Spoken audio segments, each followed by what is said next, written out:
வணக்கம், இது உங்கள் தமிழ் டென்ஸ். விஜயை ஓவர்டேக் செய்ய அஜித்துக்கு 200 அடியில் கட்டும். திருச்செந்தூரில் தல ரசிகர்கள் காட்டிய விசுவாசம். இன்னும் நீங்க தமிழ் டென்ஸ் சேனலை சப்ஸ்கிரைப் பண்ணலாம். உடனே கீழே இருக்கிற ரெட் கலர் சப்ஸ்கிரைப் பண்ண பிரஸ் பண்ணுங்க. கூடவே உடனடி அப்டேட்ஸ்களுக்கு பக்கத்தில் இருக்கிற பெல் சிம்லையும் பிரஸ் பண்ணுங்க. சர்க்கார் படத்துக்கு விஜய்க்கு வைக்கப்பட்ட 175 அடி கட் அவுட்டுக்கு சவால் விடும் வகையில அஜித் ரசிகர்கள் விசுவாசம் படத்துக்கு 200 அடியில கட் அவுட் வச்சு அசத்திருக்காங்க. அஜித்தும் விஜயும் சுமார் 10 ஆண்டுகளுக்கும் மேலாக தமிழ் சினிமாவின் முக்கிய போட்டியாளர்களாக கருதப்பட்டு வராங்க அப்படிங்கிறது எல்லாருக்குமே தெரியும். ரெண்டு பேரோட பட வசூல்களையும் ஒப்பிட்டு இந்த தளபதி ரசிகர்களும் கமெண்ட்கள் போடுறது, மீம்ஸ்கள் தயாரிக்கிறது, கலாய்க்கிறது அப்படிங்கிறது பட ரிலீஸ் சமயங்கள்ல நடக்கிறது சர்வசாதாரணம்.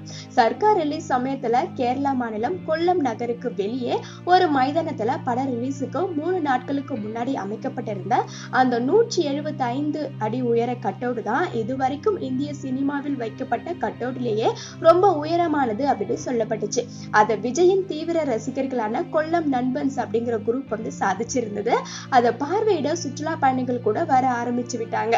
ஆனா விஜய் குரூப்பின் அந்த சாதனையை மறக்காமல் கவனத்தில் வச்சிருந்த திருச்செந்தூர் அஜித் ரசிகர்கள் சுமார் ஒரு வாரத்துக்கு முன்னாடியே ஊருக்கு வெளியே ஒரு பொட்டல் வெளியில பணியை துவங்கி 20 அடி அகலமும் 200 அடி நீளமும் கொண்ட கட் அவுட்டை ரெடி செஞ்சு அசத்திருக்காங்க. இந்த கட் அவுட் இப்ப வலைத்தளங்கள்ல வைரல் ஆகிக்கிட்டு வருது. விஜய் கட் அவுட் அமைக்கப்பட்ட இடம் பரபரப்பான சுற்றுலா தலம் ஆனது மாதிரியே இந்த இடமும் சுற்றுலா தலமாகும் வாய்ப்பு நிச்சயமா உண்டு அப்படின்னு சொல்லப்படுது. வீடியோ பற்றிய கருத்துக்களை கமெண்ட்ஸ்ல பதிவிடுங்க. நண்பர்களும் பார்க்க ஷேர் பண்ணுங்க. மேலும் இது போன்ற வீடியோக்களுக்கு தமிழ் சேனலை சப்ஸ்கிரைப் பண்ணுங்க. மீண்டும் மற்றும் ஒரு வீடியோவில் சந்திக்கும் வரை நன்றி, வணக்கம். இது உங்கள் தமிழ் டென்ஸ்.